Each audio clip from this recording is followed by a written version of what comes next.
안녕하세요. 자, 오늘 진도는 254페이지예요. 네, 254페이지 시가와 조정구역 여기 진도를 준비하시면 됩니다. 네. 자, 254페이지 펼쳐 두시고 잠깐 앞을 보실까요? 지난주에 저희들 도시군 관리 계획 중에서 용도 구역편을 학습을 하고 있는 중이에요. 네, 용도구역. 그 지정과 변경은 무엇으로 결정합니까? 용도구역의 지정과 변경은 도시군 관리 계획으로 정책을 입안해서 결정을 고시하게 됩니다. 도시군 관리 계획으로 지정과 변경을 결정할 수 있는 용도구역은 모두 몇 개가 있었죠? 다섯 개가 있었습니다. 네, 잠깐 그림 그릴까요? 네, 지난주 공부했었죠? 저기는 경기도 평택이에요. 네, 경기도 평택입니다. 평택. 용도지역은 도시지역이죠. 그리고 여기는 평택시 도시지역 중에서 녹지지역으로 용도지역이 지정되어 있습니다. 녹지지역으로 묶여 있는 거죠. 네. 자, 녹지지역에서 동시에 두 가지 용도구역으로 묶이게 됩니다. 하나는 개발제한구역이죠. 네, 지난주에 공부했어요. 개발제한구역의 지정과 변경을 위한 도시군 관리 계획은 누가 결정합니까? 국토부장관이 지정과 변경을 도시군 관리구역으로 결정한다라고 했습니다. 그래서 개발제한구역의 지정권은 국토교통부 장관 그렇게 됩니다. 그리고 지정 목적 네 가지는 전부 암기를 하고 있죠. 네. 그 다음에 이제 개발제한구역 안에서 땅 사면은 이 개발제한구역 안에서 어떤 개발행위가 금지되어 있는지, 어떤 개발행위는 허가를 받고 할 수 있는지, 또 어떤 개발행위는 신고로 할 수 있는지, 개발제한구역 안에서 행비 제한, 그리고 그 개발제한구역 관리에 필요한 사항은 이 법, 국토교육부에서 직접 정하지 않습니다. 무엇을 정하죠? 개특법. 개발제한구역 안에서 행비 제한, 그리고 관리에 필요한 사항은 개발제한구역의 지정 및 관리에 관한 특별 조치법을 정한다. 이런 내용 공부했어요. 자, 그 다음에 녹지지역에서 동시에 개발제한구역이고 아니면은 무엇으로 붙겠습니까? 공원. 그 공원의 정식 명칭이 뭐죠? 도시자연공원구역이 되죠. 도시자연공원구역 그렇게 됩니다. 그 다음에 이제 도시지역과 그 주변지역에서 무질서하게 시가지가 조성되면은 이 도시지역과 주변지역에서 무질서한 시가지 개발을 방지할 목적으로 용도구역이 지정될 수 있죠. 이게 뭐죠? 시가와 조정구역이 됩니다. 시가와 조정구역이죠.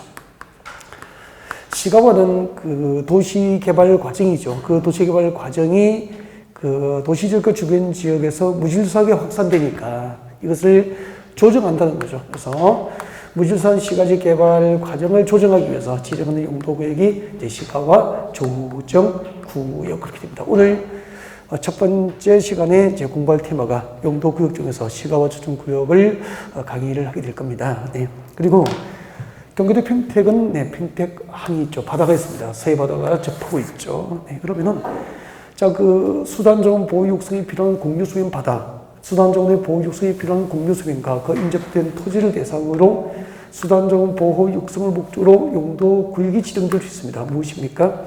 수산자원보호구역이 되죠. 수산자원보호구역. 그 다음에 평택이었죠? 네, 서울입니다. 서울.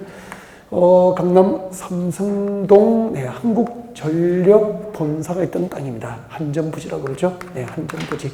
이 삼성동 한전부지는 한국전력 본사가 그 전라남도 나주 혁신도시로 이전합니다. 그래서 정부 입장에서는 그 혁신도시 건설 비용을 구하기 위해서 삼성동 한전부지를 값비싸게 빨리 처분해서 팔아야 돼요. 그러면은 이걸 이제 비싸게 파는 방법은 이 지역의 개발 입지 규제를 강화합니까? 완화합니까? 완화. 그래서 삼성동 한전부지와 같은 지역에 대한 개발 입지 규제를 최소해 줄 목적으로 용도구역을 지정합니다. 입지 규제 최소 구역 이렇게 해서 국토교육법상 도시군 관리구역으로 지정과 변경을 결정할 수 있는 용도구역은 모두 5개고요. 이 5개가 아닌 것은 구역이라는 글자가 들어가더라도 도시군 관리계획상 용도구역은 아니에요. 그러니까 개발 밀도 관리구역, 기반 시설 부담 구역은 구역이라는 글자는 들어갔지만 도시공원관리구역상 용도 구역에 해당하지 않는다라고 봐야 되죠.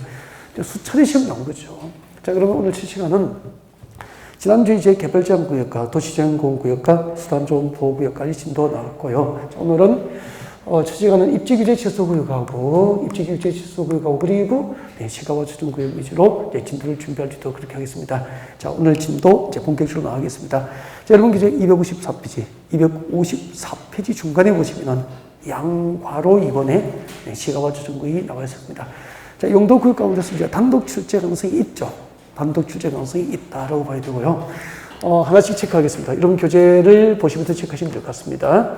자, 시가와 조정구역의 지정과 변경을 위한 도시공원관리계획은 원칙적으로 누가 결정합니까? 누가 결정하죠? 시도지사가 시가와 조정구역 지정과 변경에 관한 도시공원관리계획을 결정을 하게 됩니다. 그래서 시가와 조정구역은 원칙적으로 시도지사가 지정한다라고 볼 수 있습니다. 그런데 니은번대로입니다. 기업번의 시도지사는 원칙적 지정구제가 됩니다. 그 다음 니은번대로입니다. 니은번에 밑줄 긋죠? 국가계획과 연계하여 시가와 조정구역의 지정 또는 변경이 필요한 경우 밑줄 긋죠. 자, 국가계획과 연계된 시가와 조정구역의 지정과 변경을 위한 도시공원관리구역은 누가 결정하죠? 국장, 국토부 장관. 그래서 원칙은 시도지사가 지정. 예외적으로 국가계획과 연계된 경우 시가와 조정구역의 지정과 변경은 국토교통부 장관이 결정한다는 것을 알 수 있게 됩니다. 꼭 기억하시고요. 이 시가와 조정구역의 지정권자도 수차례 추진됐다는 거죠. 원칙은 시도지사, 국가계획과 연계된 지정은 국장이 결정한다. 그렇게 기억하셔야 됩니다. 그 다음에 거기에 니은번에 보면은 시가와 조정구역, 기업번에 보시면 시도지사 뒤쪽에 보시면은 그 시가와 조정구역의 지정 목적이 세 가지가 제 조문에 나와 있을 겁니다. 그 세 가지를 이걸 밑줄을 껐으면 좋겠습니다. 여러분 교재에 밑줄 껐습니다. 기업번에 시도지사 뒤쪽에 있어요. 시도지사 뒤쪽에 제일 끝에 보십시오. 자, 잠깐 한번 볼까요? 여기는 평택이니까 도시적 맞죠? 그 옆에는 뭐죠? 주변지역이잖아. 이 도시지역과 그 주변지역에서 무질서한 시가지 개발을 방지할 목적으로 지정한다 이 말이에요. 첫 번째 목적이에요. 그래서 밑줄 긋죠? 도시지역과 그 주변지역에서 무질서한 시가를 방지하고 밑줄 거요. 도시지역과 그 주변지역에서 무질서한 시가를 방지 밑줄 것이고 동그라미 1번. 그리고 이 동네를 나중에 봐요. 나중에 이 동네를 계획을 세워서 단계적으로 신도시 개발을 도모할 거예요. 그래서 계획적, 단계적 개발을 도모, 밑줄 긋죠? 이것이 동그라미 2번입니다. 계획적이고 단계적인 신도시 개발을 도모할 목적으로 대통령령이 정하는 기간, 이때 대통령령이 정하는 기간은 몇 년이죠? 5년 이상 20년 이내에서 유보 기간을 정하게 됩니다. 대통령령으로 정한 기간은 5년 이상 20년 이내를 말해요. 이 5년 이상 20년 이내의 유보 기간 동안 시가지 개발을 허용합니까? 유보합니까? 유보. 이게 세 번째 목적이 됩니다. 네. 자, 이제 시가와 조정구역 지정 목적은 몇 가지죠? 세 가지. 일찍 외웠죠? 그래서 봐요. 자, 이렇게 이제 현장을 보면서 기억하면 너무 좋죠. 자, 정리해 보겠습니다. 첫 번째. 도시지역과 그 주변지역에서 무질서한 시가화 방지. 첫 번째 목적이죠. 도시지역과 주변지역에서 무질서한 시가화를 방지하고 이 동네를 나중에 계획을 세워서 단계적으로 신도시 개발을 도모하겠다는 거죠. 그래서 두 번째, 나중에 계획적, 단계적 신도시 개발을 도모하기 위해서 일단은 몇 년이죠? 5년 이상이 있죠. 네, 5년 이상 20년 이내에서 시가와 유보 기간을 도시공원관리계획으로 결정합니다. 그러면은 시가와 조정구역을 딱 결정구시가 되면은 이 동네는 최소 5년, 최대 20년까지 시가지 개발이 허용됩니까? 유보됩니까? 유보되죠. 그때 유보 기간은 5년 이상 20년 이내 범위 안에서 도시공원계획 조례로 정한다면 틀려요. 5년 이상 20년 범위 내에서 도시공원관리계획으로 유보 기간을 결정하여 고시합니다. 그러니까 시가와 조정구역 지정을 결정고시할 때 5년 이상 20년 이내 범위 안에서 도시공원관리계획으로 유보 기간을 결정해서 고시를 하게 돼요. 그러면 이제 대부분의 수험생이 5년 이상 20년 이내에서 정한다는 건 다 알고 있는데 5년 이상 20년 이내의 범위에서 유보기간은 도시군 계획 조례로 결정합니까? 도시군 관리계획입니까? 도시군 관리계획으로 결정된다는 것은 잘 몰라요. 네. 자, 이렇게 해서 그러면 이제 봐요. 5년 이상 20년 이내에서 유보기간을 정하니까 유보기간은 17년으로 결정할 수 있죠. 그러면 5년 이상 20년 이내, 즉 이제 17년으로 유보기간을 도시군 관리로 결정고시를 했어. 하고 17년이 지났어. 유보기간이 끝난 거잖아요. 끝나면은 그 다음 날짜, 유보기간이 끝난 날의 다음 날 시가바 초등구역 지정을 결정고시에 했던 그 도시군 관리구역 결정고시의 효력은 그대로입니까? 실효됩니까? 실효가 되기 때문에 유보기간이 끝난 날의 다음 날 시가바 초등구역에서 해제가 되는 거예요. 해제가 되면은 그 다음에 한번 봐요. 우리 이렇게 배웠죠. 개발제한구역과 도시자연공원구역과 시가바 초등구역으로 묶여있다가 해제가 되는 구역은 그 전부나 일부를 대상으로 지구단위 계획구역을 지정할 수 있게 되고요. 그러면은 시가바 초등구역이 해제가 되면 무엇을 지정하죠? 지구단위 계획구역을 지정합니다. 지구단위 계획구역의 지정이 결정고시 되면 그날부터 몇 년? 3년 내에 지구단위 계획을 결정고시하고 그 결정고시된 지구단위 계획에 의해서 이 지역은 계획적이고 단계적으로 신도시 개발이 도모가 되는 거예요. 이렇게 연결돼야 돼요. 앞으로 시가바 초등구역에서 해제되는 구역은 무엇을 지정하게 되죠? 지구단위 계획구역을 지정할 수 있다는 거죠. 그리고 지구단위 계획구역의 지정이 결정고시되면 그날부터 몇 년? 3년 내에 이제 지구단위 계획을 결정고시하고 그 결정고시된 지구단위 계획에 의해서 계획적이고 단계적으로 신도시 개발이 나중에 도모되는 거예요. 이게 시가바 초등구역이다. 그러니까 이 생각이 시가바 초등구역의 지정부터 해제 이후 지구단위 계획구역이 지정되고 결정고시된 지구단위 계획으로 개발되는 것까지 연결돼야 돼요. 그래야 이 시가바 초등구역에 대한 제도적 이해가 완성이 되는 거죠. 그럼 제도를 완전히 보게 된 거죠. 이렇게 좀 넓게 보셔야 된다는 거예요. 자, 시가바 초등구역이었죠. 근데 지난주에 개발제한구역 안에서 행위제한 그리고 관리에 필요한 사항은 개특보를 정하잖아요. 도시자연공원구역 안에서 행위제한 그리고 도시자연공원구역 관리에 필요한 사항은 도녹법, 도시공원 및 녹지 등에 관한 법률로 정합니다. 그리고 수산자원보호구역 안에서의 행위제한과 관리에 필요한 사항은 수산자원관리법. 그러면은 시가바 초등구역 안에서의 행위제한입니다. 시가바 초등구역 안에서의 행위제한. 시가바 초등구역 안에서의 행위제한에 관한 사항은 무슨 법을 정하죠? 네. 이 법이에요, 이 법. 이 법이 뭐죠? 지금 국토교육 공부하니까 국토교육부를 말하는 거죠. 이 법, 국토계획법과 그 시행령에서 규정을 하게 돼요. 시가바 초등구역 안에서의 행위제한에 관한 사항은 국토계획법과 그 시행령에서 직접 규정을 하고 있습니다. 여기까지가 이제 시가와 조정구역이 됩니다. 시가와 조정구역. 네. 자, 그 다음에 이제 입지규제 취소구역이죠. 네, 입지규제 취소구역을 볼 수 있도록 그렇게 준비하겠습니다. 이런 교재는 255페이지예요. 255페이지. 자, 255페이지 5번 입지규제 취소구역은 작년에 이제 한 문제가 나왔죠. 29회 때 한 문제. 그죠? 네, 31회도 한 문제. 이렇게 자주 출제됩니다. 자주 출제되기 때문에 입지규제 취소구역은 좀 배경 설명을 좀 듣고 내용을 보셨으면 좋겠습니다. 그래서 고개를 들어줍니다. 교재 조금 이따 봐요. 조금 이따 보고요. 자, 입지규제 취소구역이 무엇일까? 자, 현장, 여러분, 제가 강남 삼성동 한전부지로 갑니다. 한전부지는 한국전력본사가 있던 땅이 건물 한국전력공사 본사가 있던 땅이에요. 그 한국전력본사가 이제 전라도 나주 혁신도시로 이전해버린 거죠. 그러면은 이제 한국전력본사가 나주 혁신도시에 이제 건물을 다시 지었겠죠. 전력공사가 건물 짓고 거기에 근무할 수 있는 직원들이 거주할 수 있도록 이제 아파트 중심의 이제 신도시가 나주 혁신도시에 건설된 거죠. 수십조 원이 들었겠죠. 이렇게 신도시를 만들면은. 그런데 국가 공기업이 이제 이전하면서 이제 나주 혁신도시가 기획되고 건설됐기 때문에 정부 입장에서는 이 삼성동, 강남에 있는 삼성동 한전부지 땅을 팔아서 이제 나주 혁신도시 건설 비용을 구해야 될 입장이 되는 거예요. 그래서 이걸 피사하게 빨리 처분하는 방법은 이 지역에 삼성동 한전부지 누군가가 이 땅을 산다면은 그 개발을 최대한 제도적으로 보장을 해주면은 10조에 사서 개발 이후 자산 가치가 20조가 창출되면은 사겠죠. 그래서 이 지역에 개발 입지 규제를 최소화해 줄 목적으로 용도 구역을 도입합니다. 이게 입지 규제 최소 구역이에요. 이런 것을 염두에 두고 입지 규제 최소 구역 제도가 최근에 도입된 거죠. 그러니까 전통적으로 개발제한구역과 도시재생공구역과 시가보전구역과 수단자원보호구역은 전부 개발 허용입니까? 개발 규제입니까?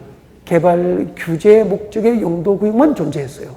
그러다가 제도적으로 개발을 보장하는 입지규제 최소구역이 이제 도입이 된 거죠. 그렇게 오래되지 않습니다. 한 6, 7년, 이제 만 6, 7년 정도 된 것 같아요. 그러니까 제도 도입이 오래되지 않았잖아요. 그러면은 일단은 이제 입지규제 최소구역이 무엇인지 알겠죠? 개발 입지 규제를 최소화해 줄 목적으로 입지규제 최소구역이 제도가 도입됐는데, 그럼 뭐예요? 그러면은 이 땅을 사면은 삼성동 한전부지 땅을 사면은 개발을 최대한 보장해 줄게. 누군가 빨리 비싸게 사세요. 라고 말로 하면 믿어요, 안 믿어요? 안 믿죠. 그래서 입지규제 최소구역이 지정되면은 입지규제 최소구역 계획이라고는 행정계획을 수립하게 돼요. 지구단위 계획구역이 지정되면 지구단위 계획이 결정것이 됩니다. 입지규제 최소구역이 지정되면 무슨 계획이 수립됩니까? 입지규제 최소구역 계획이 수립돼요. 이 행정계획에 의해서 입지규제 최소구역 계획이라고 하는 이 행정계획에 의해서 규제가 제도적으로 보장되는 거죠. 이것을 풀어줍니다. 입지규제 최소구역 계획의 내용, 이런 것을 풀어줘요. 첫 번째, 이 땅을 사면은 이 땅에서 건축할 수 있는 건축물의 용도, 우리 건축법상 건축물의 용도가 29가지잖아요. 단독주택, 공동주택, 제1종 근대 생활시설, 제2종 근대 생활시설, 문화 및 집회시설, 업무시설, 판매시설, 이렇게 쭉 건축법상 건축물의 용도별 종류는 29개예요. 그 29개 용도 가운데서 이 땅을 사서 단독주택만 지어라. 누가 사겠어요? 이 땅을 사면은 사업성 있는 용도, 돈이 될 수 있는 용도는 전부 건축할 수 있는 용도를 행정계획으로 풀어주는 거예요. 그러면은 이걸 당시 시가 5조, 6조 평가된 것을 현대자동차 그룹에서 얼마에 받았다고 그랬죠? 10조. 그 입찰에 현대가 참여해가지고 10조를 질러버린 거죠. 시가 5조 땅을, 시가 5조를 10조에 그냥 입찰을 넣은 거죠. 그래가지고 낙찰 받아버렸죠. 10조 쓰고 사버렸어요. 네. 그러면은 이거 10조로 샀는데 행정계획으로 건축할 수 있는 건축의 용도별 종류를 늘려주는 거죠. 보장해 주는 거죠. 그러면은 여기 이제 양재동에는 현대 본사 빌딩을 이쪽으로 옮기겠죠. 그래서 여기는 업무용대 빌딩을 올립니다. 현대 비즈니스 센터에서 이제 빌딩을 올리게 됐죠. 100층 이상, 제1롯데월드보다 높게 설계가 됐다가 설계 변경을 하자는, 그러니까 100층이 넘는 빌딩 한 개보다는 50층 정도 내외의 빌딩을 세개 진행해 놨겠다, 이런 식으로 해서 설계 변경 움직임이 좀 있었거든요. 지금 어떻게 진행되고 있는지 잘 모르겠는데, 아무튼 여기다 그러면 업무용도 들어가요, 업무용도. 여기 주택 들어갈까, 주거용도 들어갈까, 안 들어갈까요? 제1롯데월드에 주거용도 있죠? 들어갑니다, 여기도. 아파트 한 평에 평당 한 1억 정도, 7천만 원, 1억 정도 분양하겠죠? 들어갑니다. 제1롯데월드가 한 6, 7천 정도 분양됐거든요. 주택 용도는 한 평당 6천만 원 정도, 7천만 원 분양됐으니까 한 1억 되겠죠. 1억 분양할 수 있습니다. 생각해서면 한 200평, 200억 정도 주고 분양받으시면 돼요. 네. 그 다음에 여기 업무 들어가죠. 네, 주거 들어가죠. 그 다음에 네, 세계적인 특 1급 호텔. 그럼 뭐죠? 숙박 들어가죠. 숙박. 그리고 외국 관광객 유치원과 관광호텔 들어가고 밑에 카지노 영업장. 그럼 뭐죠? 위락시설, 나이트클럽, 위락시설. 백화점 들어가면 뭐죠? 판매시설. 그러면은 도시적에서 토지용이 한 가지입니까? 도시적에서 토지용이 복합적입니까? 도시적에서 복합적인 토지용을 증진하고, 그리고 해당 지역의 도시 정비를 촉진하고, 그리고 지역 거점을 육성할 목적으로 입지 규제 최소구역을 지정하는 거죠. 금방 지정 목적 세 가지 이야기했죠. 도시지역에서 토지용이 한 가지입니까? 복합적인 토지용이 도보됩니까? 복합적인 토지용이 증진될 수 있죠. 그리고 해당 지역의 도시 정비가 촉진되죠. 그리고 지역 거점 육성 등을 목적으로 입지 규제 취소구역 제도가 도입된 거예요. 교재 한번 봐요. 255페이지 봐요.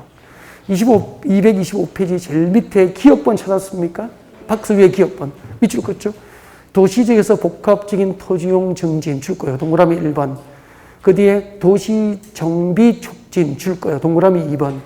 그리고 그 밑에 줄 지역 거점 육성 줄 거예요. 동그라미 3번. 이게 지정 목적입니다. 안 외워도 목적을 만들어 갈 수 있잖아요. 현장을 생각하니까. 그 세 가지 목적이에요. 그때 복합은 뭐죠? 한 개의 건축물입니까? 건축물 용도를 복수로 이용하는 겁니까? 해당 대지에 건축하는 건축물 용도별 종류를 복수로 이용하는 거죠. 업무 용도, 위락시설, 숙박시설, 판매시설, 주거시설이 다 들어가는 거죠. 하나의 대지에. 돈 되겠죠? 건축하는 건축물의 용도, 그리고 건축하는 건축물의 종류, 그리고 규모를 다 늘려주는 거죠.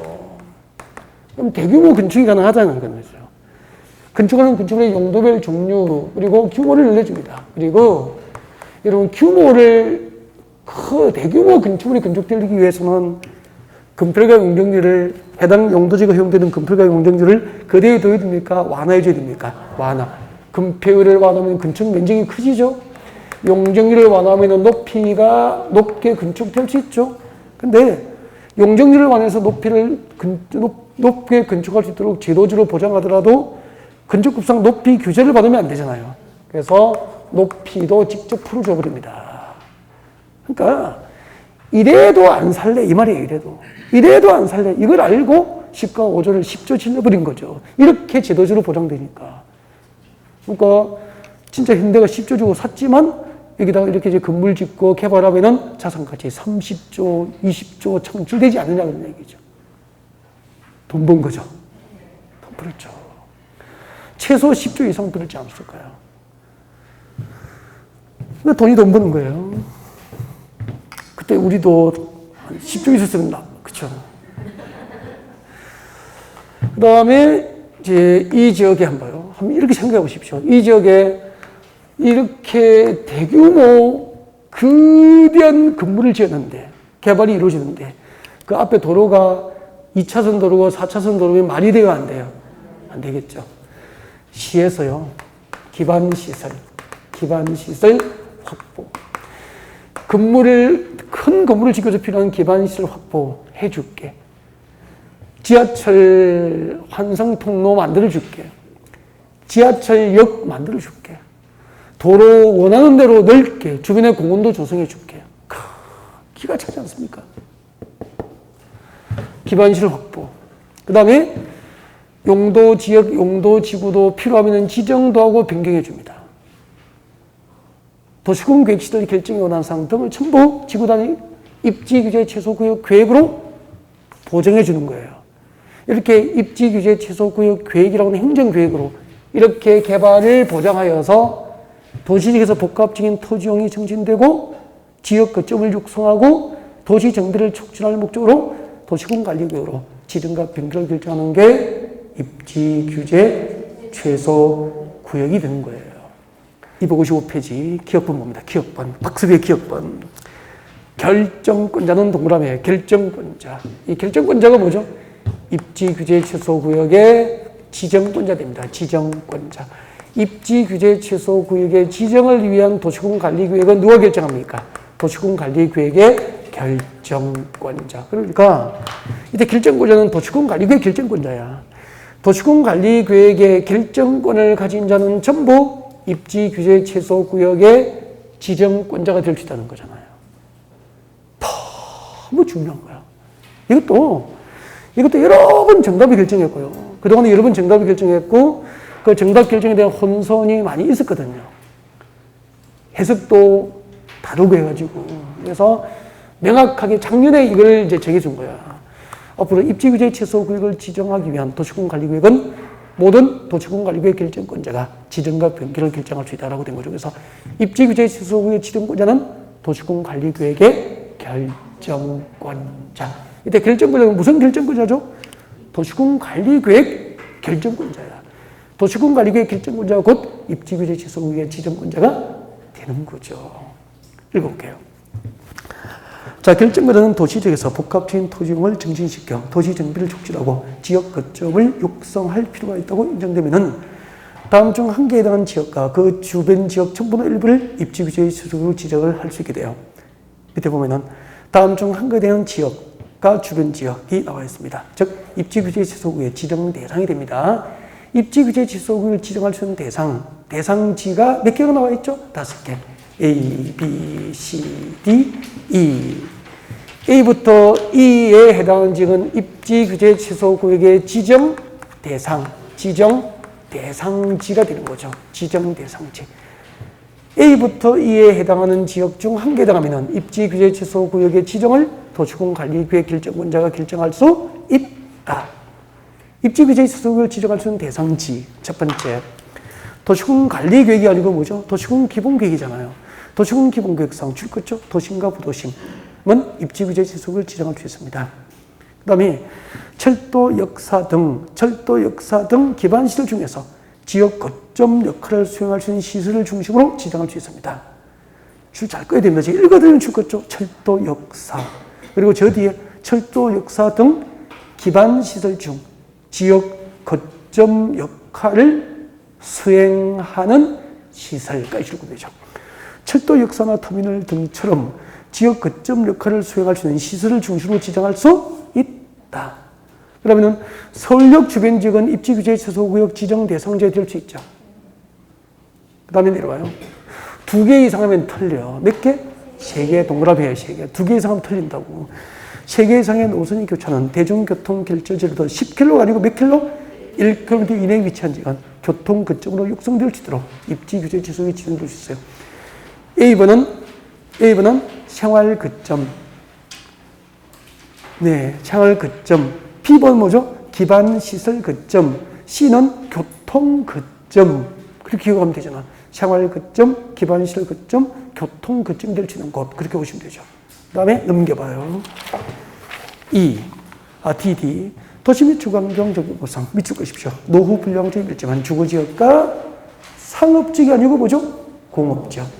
노후 불량지역이 있지만 주거지역과 상업지역은 정비사업의 거점이 될 수 있도록 입지규제 지속을 지정할 수 있다. 주거지역, 노후 불량지역이 있지만 주거지역과 상업지역으로서 하면 틀리잖아요. 상업지역 아니고 뭐죠? 공업지역. 공업지역 동그라미 하시고 밑에다가 적어놔야 되죠. 아니야. 상업지역이라고. 설명하면 적어둬야 되죠. 이런 걸 적으시라고. 노후 불량물질이 밀집된 주거지역과 공업지역으로 정비가 시급한 지역은 입지규제 지속을 지정할 수 있습니다. 그 다음에 2번. 도시 재생 활성화 및 지원에 관한 특별법상 저 대수 그죠? 도시 경제 기반형 활성화 계획을 수립하고 있는 지역. 도시 경제 기반형 활성화 계획을 수립하고 있는 지역 등은 입지규제 지속구역 지정 대상이 될 수 있어요. 그 다음에 니은번호입니다. 입지규제 최소구역 계획에는 입지규제 최소구역의 지정 목적을 달성하기 위해서 다음 사항이 포함되어 있다라고 해서 A부터 E까지 묶어요. A부터 E까지 묶어서 이게 뭐죠? 입지규제 최소구역 계획의 내용이 돼요. 내용. 아까 소개했잖아요. 입지규제 최소구역 계획으로 무엇을 보장한다고 그랬죠? 동그라미 하죠? 근충을 해? 동그라미 하죠? 용도, 종류, 규모. B번에 동그라미 하죠? 건폐율, 용적률, 높이. 그리고 C번에 기반시설 확보 동그라미. 그리고 D번에 제일 끝에 지구단위 계획 결정. 도시군 계획시설 및 지구단위 계획 결정이 있을 거예요. 등에 관한 사항을 입지규제 최소구역 계획으로 보장을 해주는 거죠. 아까 설명 다 드린 거죠? 네. 그 다음에 D급번은 고개를 듭니다. 고개 드시죠? 설명 듣고 봐야 돼요. 그냥 보시면 무슨 말인지 모른다고. 자, 보시고. 그러니까 현장을 알면은 이런 게 이해가 그냥 쉬워요. 여러분, 삼성동 한전부지를 누가 받았다 그랬죠? 삼성이 받았습니까? 현대가 받았습니까? 현대자동차그룹에서 받았죠. 그러면 현대자동차그룹은 이걸 이 땅을 사서 삼성동 한전부지를 사서 고이 모셔둘 겁니까? 잘 보존할 겁니까? 개발할 겁니까? 개발. 현대가 이 입지규제체소구의 개발 사업에 주체가 되는 거야. 이 현대가는 이 개발 사업이 입지규제체소구역 계획으로 제도적으로 보장이 되잖아요. 보장이 되면은 이렇게 개발된다면은 해당 지역 개발로 인해서 입지규제체소구역으로 지정된 지역의 개발로 인해서 해당 지역의 토지 가치는 땅값이죠. 토지 가치는 떨어집니까? 상승합니까? 상승하겠죠. 그래서 10조 주고 샀는데 개발로 인해서 해당 지역의 토지 가치가 만약에 5조가 상승한다라고 가정하자. 그러면은 지금 행정계획으로 이렇게 개발을 규제를 풀어서 보장해 주니까 토지 가치가 상승한 거잖아요. 그럼 여기 주변에 공원을 만들고 지하철 환승 통로를 만들고 도로를 넓히고 할 때 본래 그 기반시설 설치 비용은 서울시가 부담해야 돼. 우리가 낸 세금으로 서울시나 정부가 부담해야 된단 말이야. 근데 여기에 개발 사업을 하는 현대자동차 그룹에 대해서 여기에 필요한 기반시설 설치에 필요한 부지나 그 기반시설 설치에 필요한 비용 확보에 필요한 그 정보나 일부를 이 개발 사업을 하는 현대 측에 부담하게 할 수 있어. 대신에 개발로 인하여 토지 가치가 상승할 텐데 그 토지 가치 상승분을 초과하지 않는 범위 안에서 해당 지역에 대한 개발 사업에 대하여 기반시설 설치에 필요한 용지 확보나 그 설치에 필요한 비용을 부담하게 할 수 있다 없다? 있다는 제도를 소개할 거예요. 이제 읽어보면 이해가 될 거예요. 한번 보자고요. 디귿번. 입지규제체소구역 계획을 수립할 때 건축활성 건축의 용도, 건폐, 용적률 등 건축 제한 완화는 기반시설 확보 현황 등을 고려해서 적용할 수 있도록 계획을 해야 되고 당연한 거죠. 그 다음에 읽어볼게요. 시도지사, 시장, 군수구청장은 미칠까 봐요. 이때 시도지사는 서울시장 들어가 있잖아요. 서울시장과 강남구청장은 이 말이야. 서울시장과 강남구청장은 입지규제체소구역에서의 개발 사업과 개발행위. 이때 개발 사업과 개발행위의 주체는 누구죠? 삼성입니까? 현대입니까? 현대를 말하게 된 거죠. 해당 지역에서 개발 사업과 개발행위를 하는 현대자동차 그룹에 대하여 입지규제체소구역 계획에 따르는 기반시설 확보를 위해서 필요한 부지나 그 기반시설 설치 비용의 전부나 일부를 부담시킬 수 있다 없다? 있다. 단 계속 치를 거예요.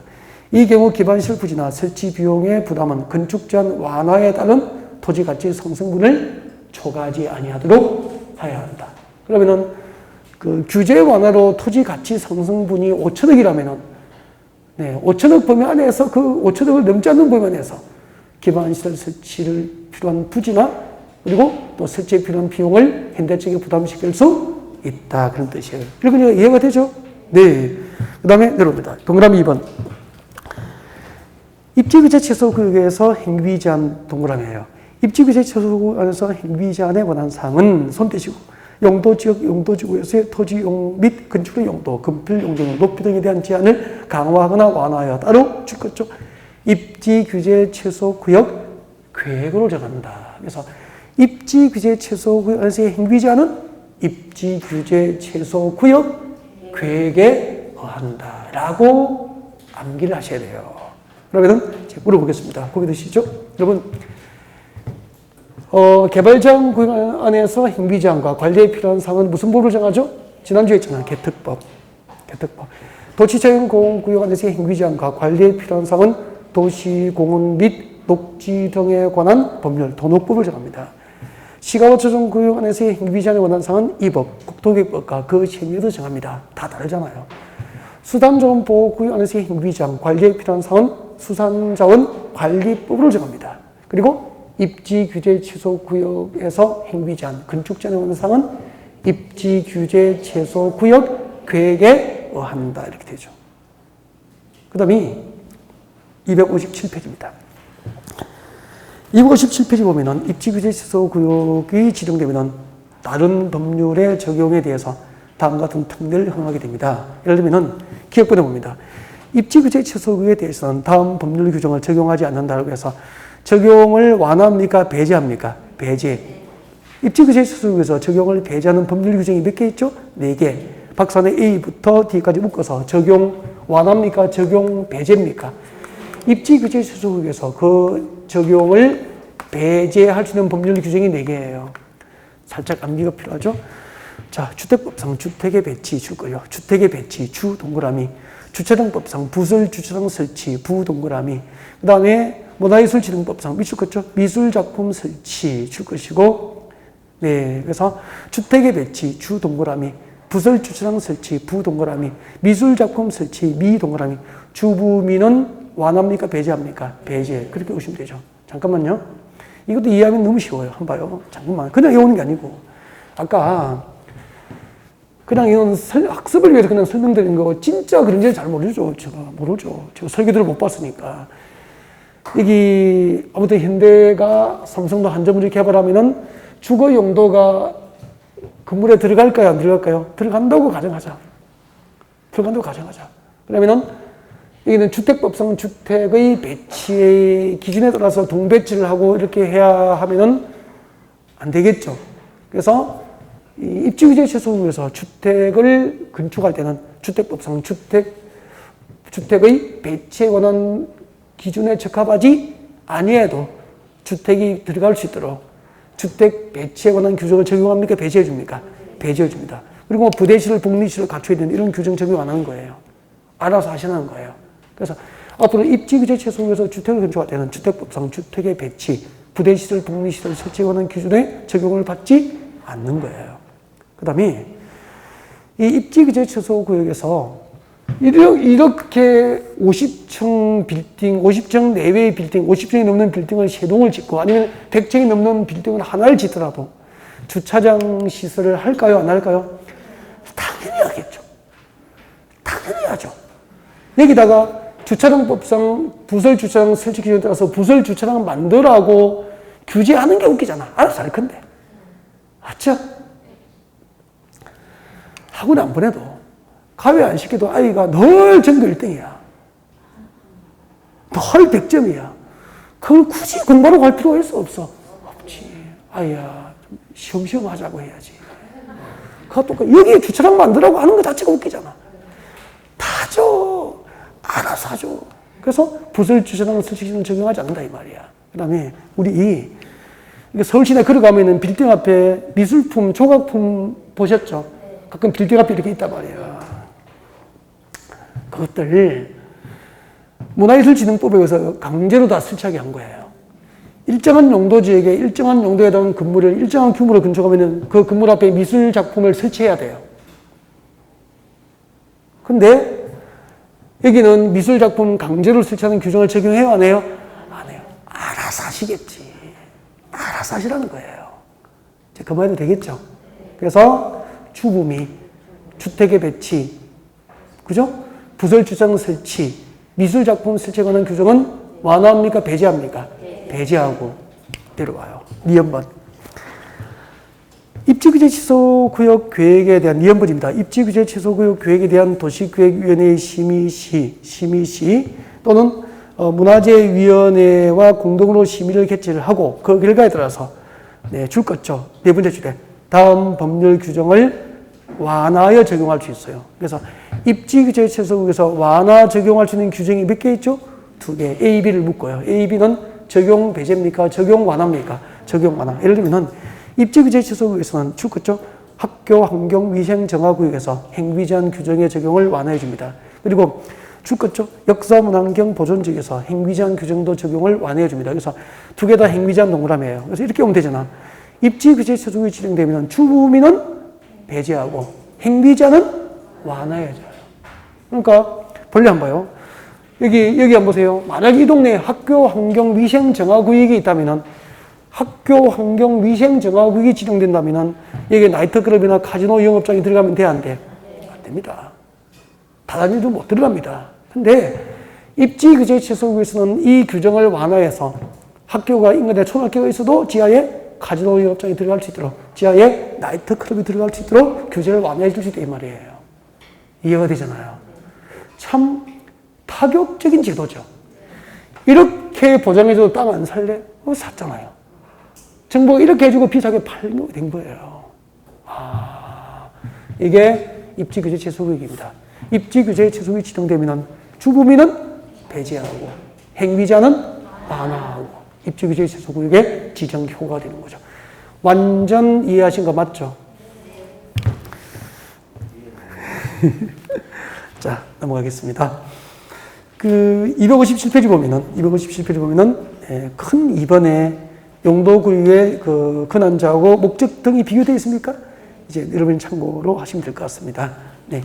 행위자가 하는 법률도 다 적혀 있고요. 네, 넘어가겠습니다. 이제, 여기까지가 이제 용도구역 편이에요. 용도구역 편이고, 책자를 넘겨서 258페이지 와요. 258페이지. 258페이지 오시면은, 두 개 이상의 용도 지역 등에 걸치는 경우에 대한, 행위 제한 특례 규정입니다, 이게. 행위 제한 특례예요.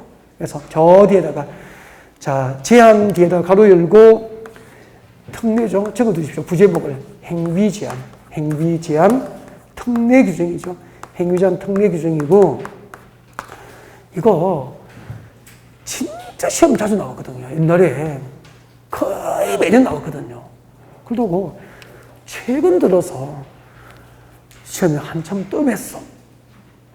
그래서 작년에 이 부분은 나올 확률이 90% 이상이라고 콕 찍어드리는데 작년에 안 나오더라고. 근데 올해는 안 찍어드릴 수가 없네요. 네. 일단 읽어드리고 설명드릴 거예요. 네, 집중하십시오. 원칙부터. 한 개 대지가 두 개씩의 용도지역, 용도구역에 걸친 경우 각 용도지역 등에 걸친 부분 중에서 가장 작은 부분의 규모가 대통령령으로 정하는 규모, 이때 대통령령으로 정하는 규모는 얼마죠? 330제곱미터를 말합니다. 330제곱미터 동그라미예요. 다만 가로 안에 줄 거요. 도로변의 띠 모양으로 지정된 상업지역에 걸친 토지인 경우에는 얼마죠? 660제곱미터 동그라미예요. 660제곱미터 이하인 경우에는 줄 거요. 330제곱미터 이하인 경우에는 줄 것입니까? 네. 경우에는 넌 뒤에 땡땡이 하세요. 땡땡이. 경우에는 넌 뒤에 땡땡이. 다 끊어주고 넌 뒤에 땡땡이. 경우에는 밑줄 다 끄세요. 줄 거죠. 전체 대지의 건폐율과 용적률은 줄 거요. 그대 죽으면 안 돼요. 전체 대지의 건폐율과 용적률은 손대요. 각 부분이 전체 대지 면적에서 차지하는 비율을 고려해서 다음 구분에 따라서 각 용도 지역 등별 건폐율과 용적률은 지금도 줄 것입니다. 가중 평균한 값을 적용하고 전체 대지의 건폐율 용적률은 가중 평균 값을 적용하고 자, 그 밖에 건축 제한 등에 관한 사항은 줄 거예요. 건축 제한 등 동그라미예요. 건축 제한 등에 관한 사항은 줄 것이십시오. 그 대지 중에서 가장 넓은 면적에 속하는 용도 지역 등에 관한 규정을 적용한다. 여기까지 줄 거 놓고 고개를 드시면은 설명 듣고 이해를 하면서 그냥 자동으로 외워집니다. 그래서 이런 부분은 안 외우면 안 돼. 조문을 못 외우면 안 돼. 이런 조문이 낯설면 안 되는 거죠. 그래서 확실하게 외워버려야 됩니다. 가장 좋은 암기는 뭐 하는 거죠? 이해하는 거. 그래서 지금부터 집중합니다. 한 개의 대지. 한 개의 대지, 1000제곱미터입니다.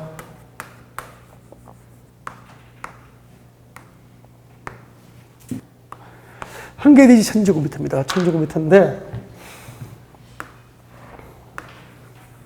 한 개의 대지 1000제곱미터가 두 개의 용도지역에 걸치게 된 거죠. 땅 샀는데, 이게 뭐죠?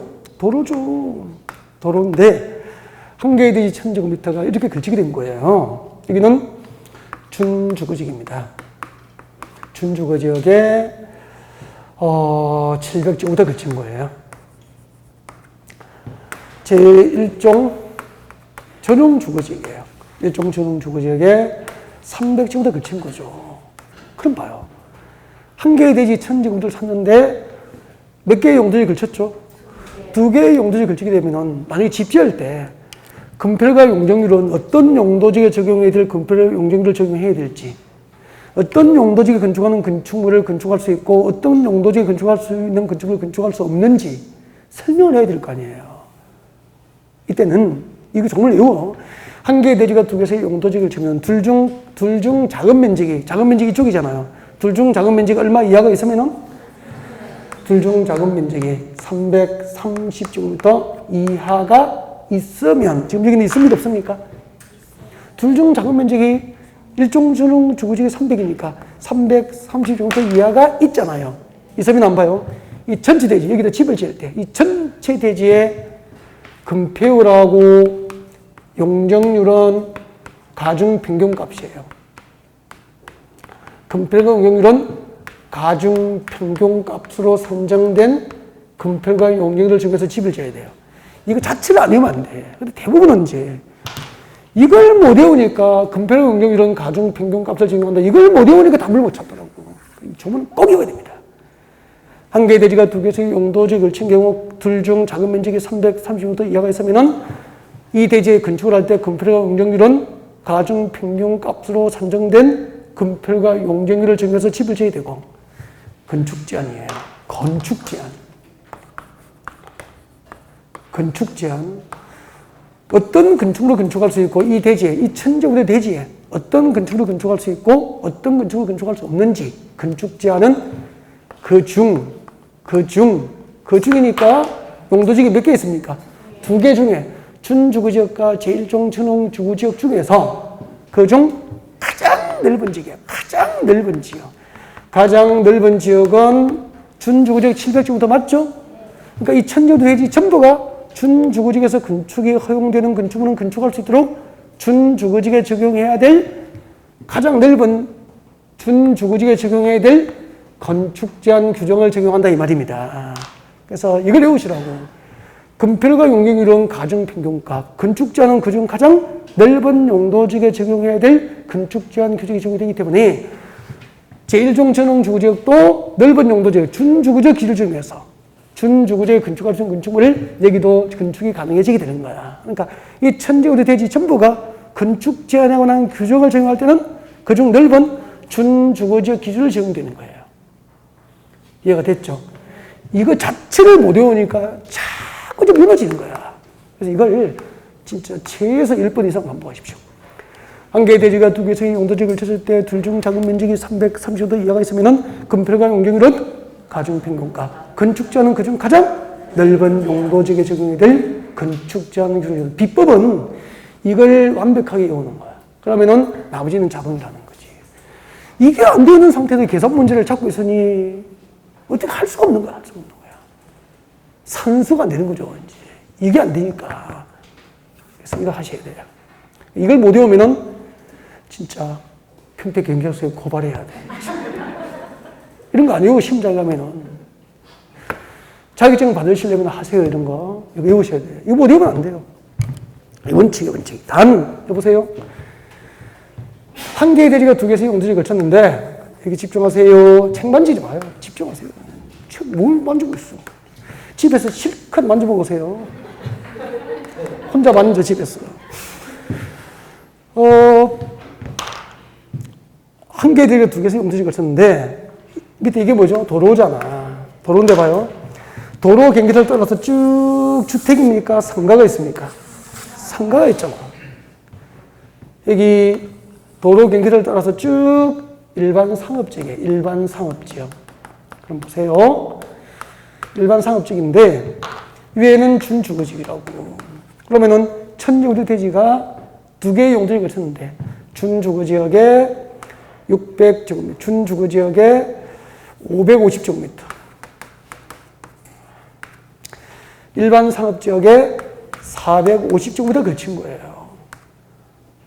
이럴 경우에는 한 개의 대지가 두 개의 용도지역을 걸쳤는데 그중 일부가 도로변에 띠 모양으로 지정된 상업지역. 도로 경계선을 따라서 쭉 띠 모양으로 상업지역이 지정되어 있다 이 말이야. 띠 모양. 자, 이렇게 띠 모양으로 지정된 상업지역의 일부 걸친 경우에는 기준을 330 하지 말고 660제곱미터 기준으로 하면 돼. 둘 중 작은 면적이 450이 작잖아요. 둘 중 작은 면적이 얼마 이하? 660제곱미터 이하가 있으면 똑같아. 이 대지에 집 지을 때 금폐율과 용적률은 가중평균값. 건축제한은 그중 가장 넓은 지역의 기준을 적용한다 이 말입니다. 알겠죠? 그러면은 일반 상업지역에 걸쳤지만 450제곱미터는 그중 넓은 용도지역이니까 준주거지역에 건축할 수 있는 건물을 건축할 수 있게 되는 거죠. 일반 상업지역의 457도 걸친 부분은 상업지역입니까? 집 지을 때는 준주거지역 취급받습니까? 준주거지역의 건축제한 규정이 그대로 적용되어 버리는 거죠. 그럼 이런 것은 상업지역 땅값으로 사야 됩니까? 준주거지역 땅값입니까? 준주거지역 땅값으로 거래가 이루어져야 된다 이 말이에요. 이런 걸 현장에서 설명하기 위해서는 이걸 모르면 안 된다 이 말이에요. 그러니까 기준만 원칙은 330인데 도로변의 띠 모양의 상업지역의 일부 걸쳤다는 이야기가 나오면 기준을 얼마로 하면 되죠? 660m 기준에서 둘 중 작은 면적이 330m 이하가 있거나 둘 중 작은 면적이 660m 이하가 있으면은 이 대지에 집 지을 때 건폐율과 운영률은 가중 평균값, 건축제는 그중 가장 넓은 용도지역 건축 제한 규정을 적용한다. 이게 원칙이에요, 원칙. 일단 원칙이 되면은 특례는 할 수 있죠. 특례를 이제 잠시 휴식하고 설명할 거라고. 근데 잠깐만요. 이런 경우가 있죠. 한 개의 대지가 1000제곱미터인데 여기에 준주거지에 600이 걸치고 여기에 400이 걸칠 수 있죠. 그럼 둘 중 여기 600이 여기 400제곱미터면 둘 중 작은 면적이 330제곱미터 이하가 있어 없어? 없으면 어떻게 되냐면은 각각의 용도적이야. 각각이니까 준주거지역 600은 준주거지에 적용해야 될 건폐율과 용적률, 건축제한 규정을 그대로 적용하고 제1종 전용주거지역 400은 400제곱미터는 제1종 전용주거지에 적용해야 될 건폐율, 용적률, 건축제한 규정을 각각 적용받는 거라고. 알겠죠? 그때는 이런 기준에 의한 특례를 허용하지 않는 거예요. 잠시 휴식하고 여기까지 원칙이니까 특례를 설명드리겠습니다.